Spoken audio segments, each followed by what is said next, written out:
स्वामी, हे समद कधी संपणार? बाळा, ज्या गोष्टी करता तुझा जन्म झालाय, ज्या गोष्टी करता तुझं लग्न झालंय, ती गोष्ट साध्य झाल्यावर माझी वेळ अजून आलेली नाही. तुला राक्षसाचा माणूस करायचा आहे. बाळा, तुझी ताकद काय आहे हे तू नको ठरवूस,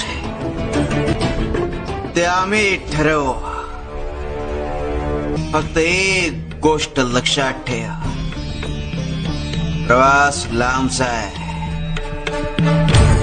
खडतर आहे, खूप सोसावं लागणार आहे, पण हार मानायची नाही.